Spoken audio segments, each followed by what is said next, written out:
Bonsoir à tous. Au sommaire de cette édition, la nomination aujourd'hui par le pape François de Monseigneur Mathieu Rouget comme évêque de Nanterre.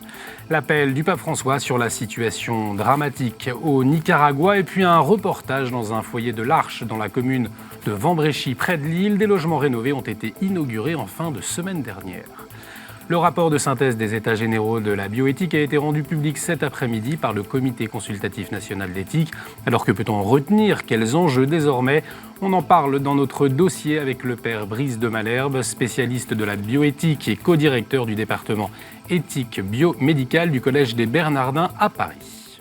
Et on débute cette édition avec la célébration des funérailles de Lucille Garcia et Soraya Belkacemi, les deux policières victimes de l'attaque terroriste de mardi dernier à Liège.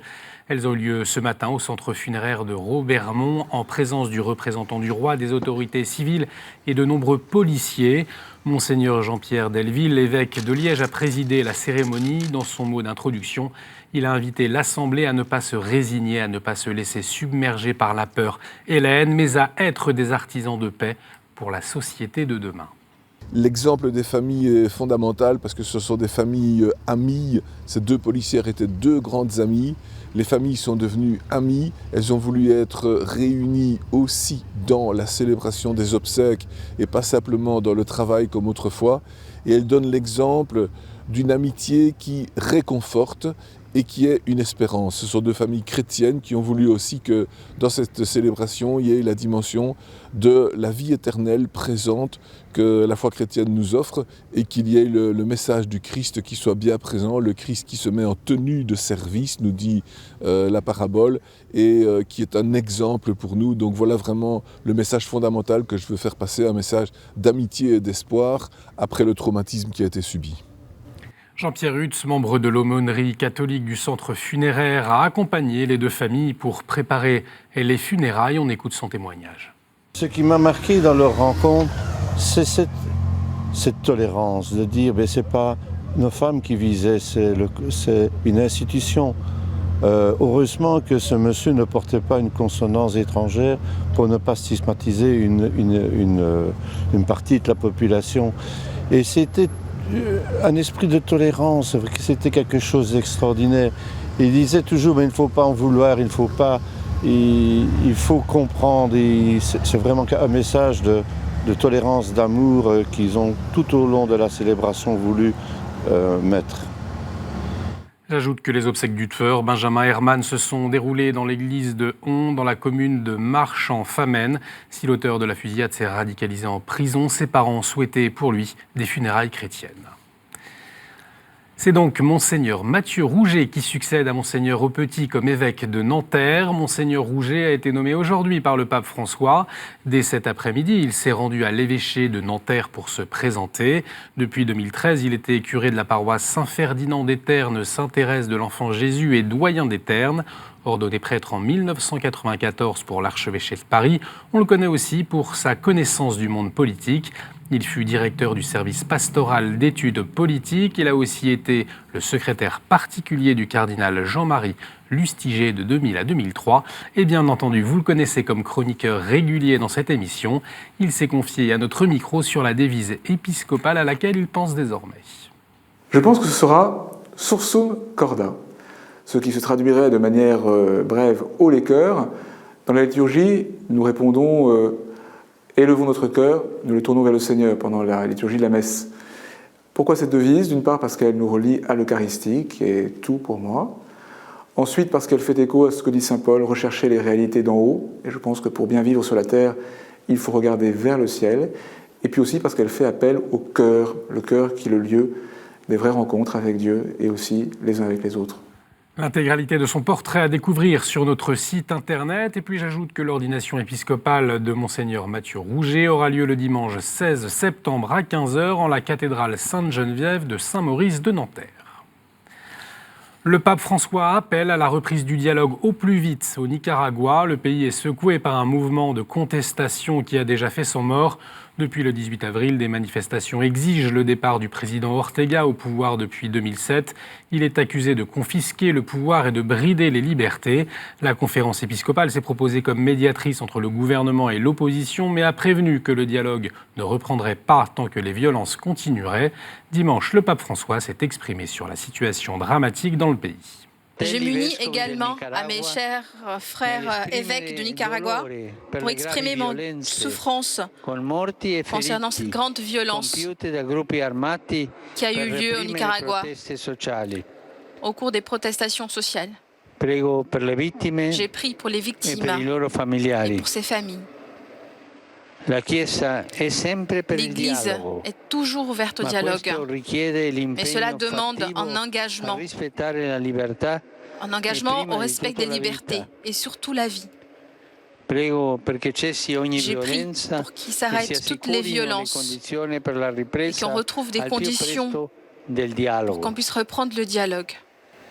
Malgré ces tensions, le gouvernement du Nicaragua a décrété 3 jours de deuil officiel après la mort dimanche du cardinal Miguel Obando Bravo. L'archevêque émérite s'est éteint à l'âge de 92 ans. Son souci de l'unité de l'Église, son engagement pour les pauvres et les paysans lui ont valu une reconnaissance internationale.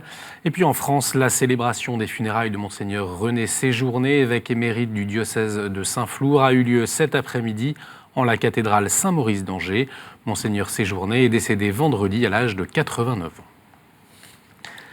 Une mesure du gouvernement désole les associations pour les personnes en situation de handicap. Adoptée en procédure accélérée, elle supprime l'obligation de faire des accès handicapés dans les logements. Explications et réactions du président de l'OCH, l'Office chrétien des personnes handicapées, avec Gabriel Massé.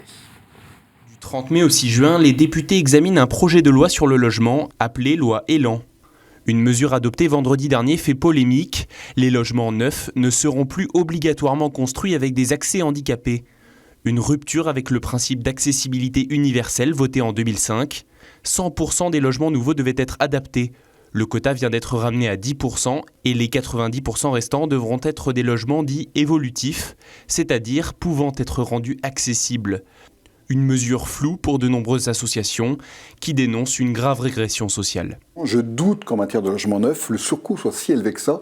Et quand on fait croire que c'est ça qui serait la cause d'une difficulté de logement en France, je n'arrive pas à y croire. Et en plus, rappelons-nous que le handicap, c'est pas seulement les personnes handicapées, c'est vous et moi. Nous sommes tous potentiellement des personnes à mobilité réduite, par l'âge. Nous serons probablement par l'accident, il y en a, par la maladie. Les poussettes, une maman avec une poussette a besoin d'un logement qui soit facile.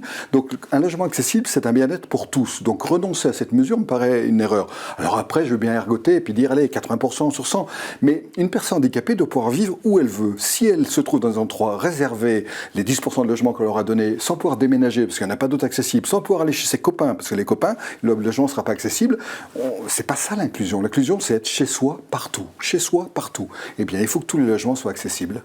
Pour les 35 ans de l'Arche Lille Métropole, 3 foyers rénovés ont été inaugurés vendredi dans la commune de Vambréchy. La secrétaire d'État Sophie Cluzel a fait le déplacement et désormais les personnes accueillies dans cette commune par l'Arche disposent d'un logement adapté. Reportage.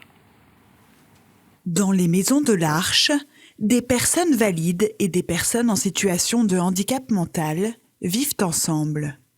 Rebecca habite ici depuis 4 ans et sa chambre vient d'être rénovée. On a fait les travaux. Les plus grands, et pour moi, c'est bien. C'est bien.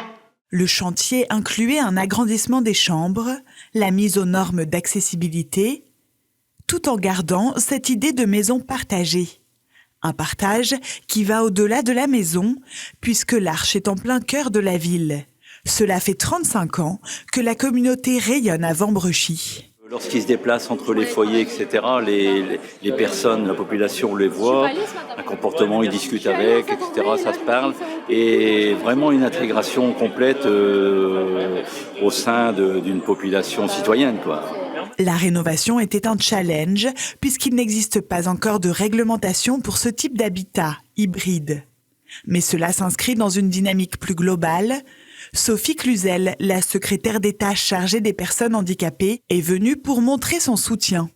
Ce genre d'habitat inclusif est porté par notre politique, justement. Il sera porté aussi dans la loi logement, puisque nous allons pouvoir avoir les colocations beaucoup plus facilement, des petites unités de vie, le travail sur l'autonomie et un accompagnement professionnel, et en même temps bénévole et engagé. Prochain chantier prévu, l'ouverture d'une maison partagée en plein centre de l'île. L'apprentissage du français, c'est l'une des clés importantes pour l'intégration des migrants. C'est le rappel de la cellule d'accueil des migrants du diocèse de Lyon lors d'une journée de réflexion en fin de semaine dernière. Dans les locaux du lycée Saint-Marc, des responsables d'associations ont échangé et travaillé sur cette question. Des migrants étaient également présents pour témoigner. Au début, j'ai appris le merci. Au revoir, bonjour, les choses comme ça. J'ai travaillé à la Croix-Rouge, à Sécurité catholique, pour la sans-abri, les gens qui sont dehors. Et là, ma fille, elle travaille très bien, elle parle très bien français. On dirait qu'elle est née en France. Pour moi, c'est mon conseil pour les étrangers, pour les migrants, même si c'est compliqué la vie, je sais c'est compliqué, le chemin c'est long, les démarches administratives c'est difficile, mais c'est important d'apprendre la langue française. Le français est vraiment incontournable en direction de l'intégration, pour l'intégration. Il y a l'emploi qui est incontournable, mais plus encore le français. Sans français, pas d'insertion sociale, pas d'insertion professionnelle. Et on se rend compte aussi qu'on ne peut pas apprendre le français aux étrangers comme on l'apprend à l'école. En classe primaire, il faut des méthodes spéciales. Ici, on emploie une méthode qui s'appelle la méthode Gattegno, qui est une méthode individualisée et spécifique, qui semble avoir de bons résultats. Le député Aurélien Taché, en mission auprès du ministère de l'Intérieur, est également intervenu lors de la journée pour présenter son rapport parlementaire publié en février dernier. L'intégration par l'apprentissage du français, mais aussi par l'emploi, font partie des 72 propositions du rapport. Qui permettront de démarrer le parcours d'intégration plus tôt et donc qu'on ait bien la possibilité de travailler, d'accéder à des cours de français, d'accéder à des soins si on en a besoin, sans attendre finalement la fin de la procédure d'asile et qu'on ait bien tous ces éléments-là qui se mettent en place dès l'arrivée sur le territoire français ou en tout cas le plus rapidement possible. Qu'ensuite on ait bien aussi des cours de français qui soient suffisants pour être autonome. Tout ça est extrêmement important parce qu'encore une fois c'est vraiment une question de parcours, l'intégration. Et si on n'a pas les choses qui démarrent rapidement, si on n'a pas les bons outils qui sont mis à disposition tout de suite, les personnes restent dans une forme de précarité, ne trouvent pas leur place en France. C'est vraiment baliser ce parcours et qu'il démarre le plus vite possible avec une attention particulière sur la langue et l'emploi qui me semble l'essentiel. Et pour être complet cette information, le Premier ministre Édouard Philippe a annoncé aujourd'hui que le nombre d'heures de cours de français proposés aux étrangers s'installant légalement en France serait doublé à 400 heures. À quelques jours du début de la Coupe du Monde de football en Russie, le Vatican rappelle les vertus du sport comme une école de vie et de foi.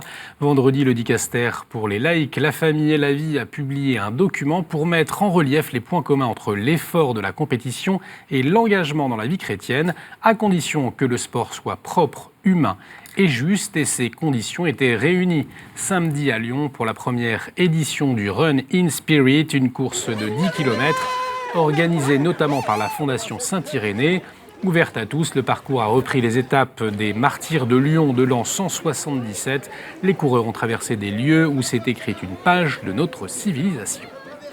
Et on poursuit avec la chronique du monde et le père Gonzalo Mezza.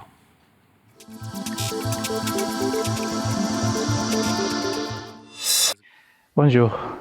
La dernière fois, je vous ai parlé d'un problème qui touche la population des États-Unis. La crise des opioïdes, l'abus des substances, l'abus des drogues. Le 26 octobre 2017, le président Trump a dit que cette crise était un problème national de santé publique.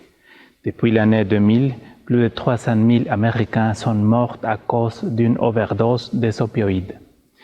Pour faire face à cette épidémie, le président Trump a publié au mois d'octobre 2017 un mémorandum présidentiel pour combattre la demande de drogue et la crise des opioïdes. Quelle est la réponse de l'Église catholique face à ces problèmes? Pour vous en parler, je vous présente le cas du diocèse de Columbus, la capitale de l'État de Ohio, où l'évêque Frederick Campbell a écrit au mois de mars une lettre pastorale pour adresser ces problèmes. Dans la lettre, il dit « La drogue a pris des milliers de vies partout dans l'Ohio et dans le pays.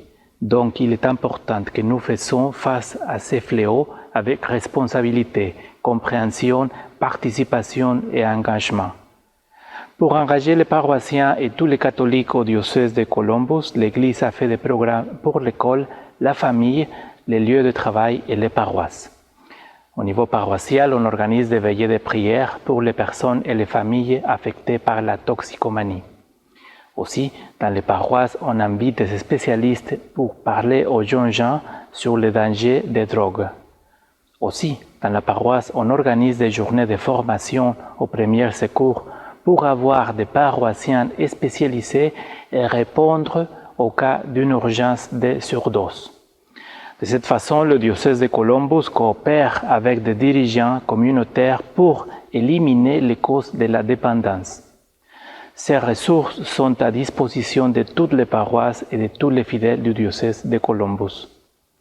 Comme l'évêque de cet endroit a dit, on doit accompagner avec compassion tous ceux qui ont besoin de notre aide, mais spécialement ceux qui souffrent à cause de la toxicomanie. Ils doivent, il a dit, trouver dans l'Église compassion et accompagnement. Je suis le Père Gonzalo Mesa et je vous souhaite une très bonne semaine. Que Dieu vous bénisse. Merci Père. Tout de suite, notre dossier.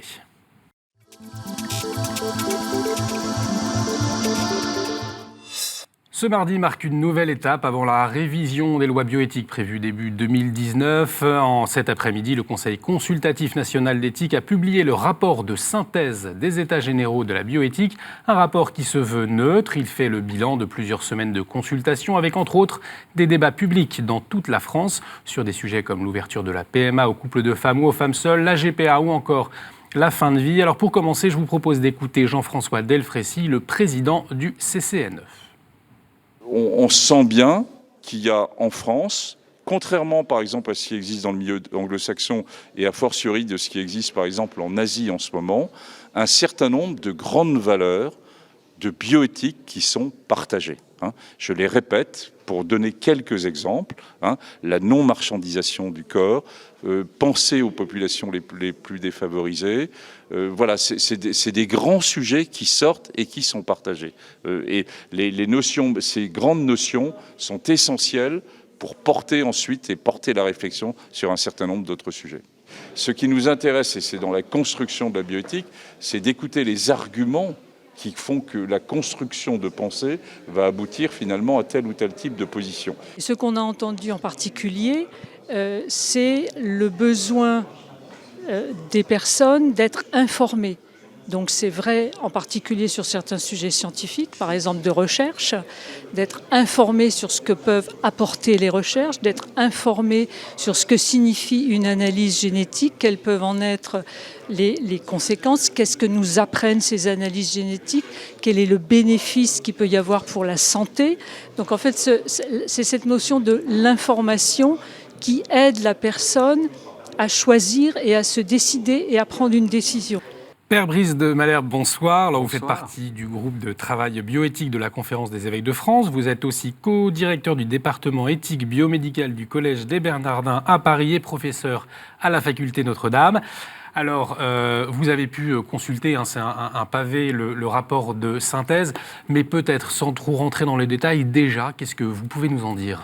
Bien, ressort d'abord beaucoup de bon sens, comme mettre l'humain au cœur de la relation médecin-patient et du système de santé. Un certain nombre d'inquiétudes aussi, d'inquiétudes par rapport aux motivations derrière le progrès médical, et inquiétudes sans doute provoquées par ce qu'appelle le Comité consultatif national d'éthique, la transformation du cœur du débat bioéthique autour de l'objectivation du corps humain. Objectivation du corps humain, vous pouvez peut-être nous préciser de quoi il s'agit ? Oui, le fait que le corps, à travers notamment le décryptage génétique du corps ou à travers aussi les données de santé qui se multiplient, comme si la personne était un peu dépossédée de son corps qui était objectivé par rapport au sujet. Et comme l'a rappelé le professeur Delfraissy, et c'est heureux que l'ensemble de la population ait affirmé sa volonté que cet objet corporel ne devienne pas un objet marchand.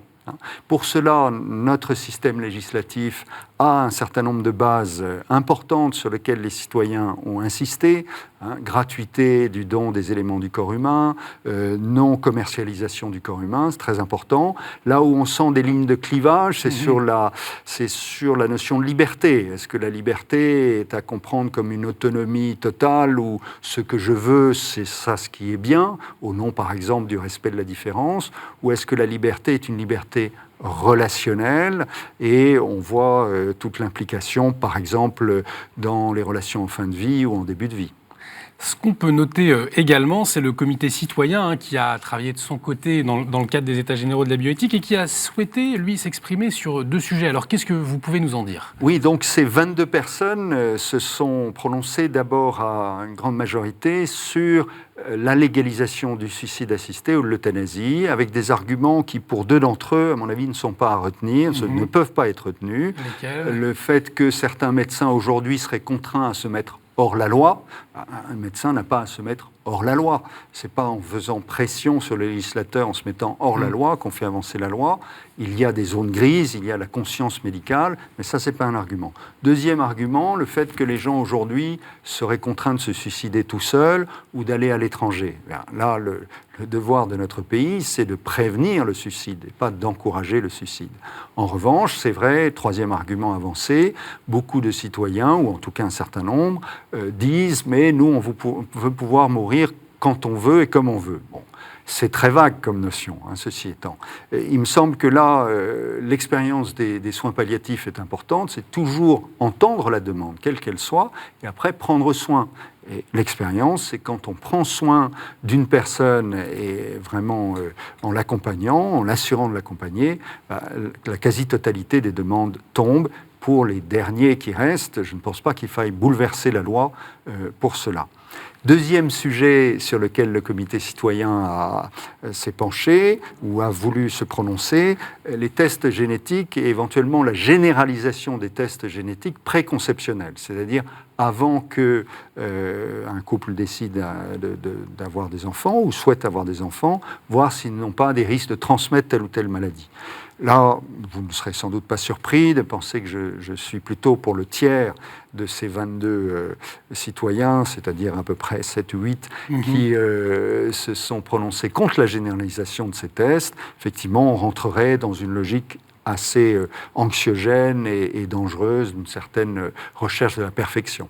Parmi les sujets attendus, il y a aussi celui de la PMA. Alors, qu'est-ce que vous pouvez nous en dire ? Qu'est-ce qu'on retient du rapport ? Alors, dans ce rapport, il y a visiblement eu un certain consensus. À la fois, je rappelle que ce rapport reprend les interventions citoyennes sur le site, mais aussi un certain nombre d'auditions de sociétés savantes ou d'associations. Il y a eu un certain consensus sur l'accès aux origines, la possibilité pour les enfants issus d'un don de gamètes de pouvoir accéder à leurs origines, c'est-à-dire en clair, de pouvoir, s'ils le souhaitent, à leur majorité, par exemple, savoir qui est l'homme ou la femme qui a donné son sperme ou un ovule. Ensuite, consensus sur la gratuité du don de gamètes, là aussi c'est bien. Rejet massif de la gestation pour autrui, sauf peut-être pour certains, dans certains cas exceptionnels, ont-ils dit. Et on retrouve justement ce clivage à propos du sujet de l'extension de l'assistance médicale à la procréation aux femmes seules ou aux femmes en couple, selon que certains insistent sur l'égalité, au nom de l'égalité, il faudrait ouvrir à tout le monde, et d'autres, au contraire, sur le droit de l'enfant, en disant mais il faut protéger le plus vulnérable et pas, par exemple, imposer l'absence d'un père à un enfant. Alors, ce rapport, il se veut neutre, ce n'est pas un avis, donc, mais néanmoins, quelle est sa portée, à quoi il va servir maintenant ? Alors, ce rapport va être remis notamment à l'Office parlementaire d'évaluation des choix scientifiques et technologiques, également, bien sûr, au ministère de la Santé, au ministère de la Justice, et tous les parlementaires pourront y avoir accès. Donc, c'est un rapport qui est de synthèse donc, des États généraux qui sont voulus par la loi. Maintenant, le travail est celui du Parlement. évidemment, on ne peut pas faire comme si rien ne s'était passé et que, notamment, ces points fondamentaux de non-marchandisation du corps humain, de respect des plus vulnérables, ce sont des points qui doivent être pris en compte. Et dans le rapport, quand même, un certain nombre de tendances se sont fait jour qui sont importantes à prendre en compte.